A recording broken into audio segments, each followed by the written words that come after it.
আনন্দ মিশ্ৰা যাৰ নাম হয়তো কোনো নুশুনাকৈ থকা নাই, যাক সকলোৱে টাইগাৰ বুলি জানে, যে জন্মনি কাণ্ডৰ পিছত টাইগাৰ ইজ বেক। সদায় একশ্যন মুডত থকা আনন্দ মিশ্ৰ ছাৰ গুণ্ডা মাফিয়া দালালৰ কাৰণে মূৰৰ কামৰণি। তেওঁক ৰাইজে দিয়া মৰম দেখি আপুনি আচৰিত হ'ব।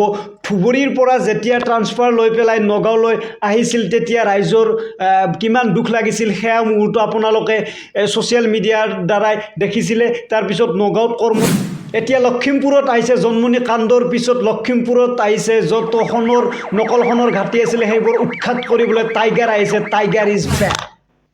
ছ'চিয়েল মিডিয়াত সদায় এক্টিভ থকা আনন্দ মিশ্ৰ ছাৰ ইনষ্টাগ্ৰামত ফলোৱাৰ্ছ হৈছে 2,46,000 আৰু ফেচবুকত ফলোৱাৰ্ছ 1,83,000। আপুনি ইয়াৰ পৰাই অনুমান কৰিব পাৰে আনন্দ মিশ্ৰ ছাৰক কিমানে ভাল পায়, তেখেতৰ ফলোৱাৰ্ছ কিমান আছে, তেখেতক কিমানে ফ'ল' কৰে। আনন্দ মিশ্ৰ ছাৰে গীটাৰ বজাই আৰু কবিতা লিখি ভাল পায়। 33 বছৰীয়া আনন্দ ছাৰে বাইক ৰাইডিং কৰি সদায়ে ভাল পায়। আপোনালোকে ছ'চিয়েল মিডিয়াত ভিডিঅ' দেখা পায়ে থাকে, বাইক ৰাইডিং কৰা ভিডিঅ', সজাগতামূলক বাইক ৰাইডিং।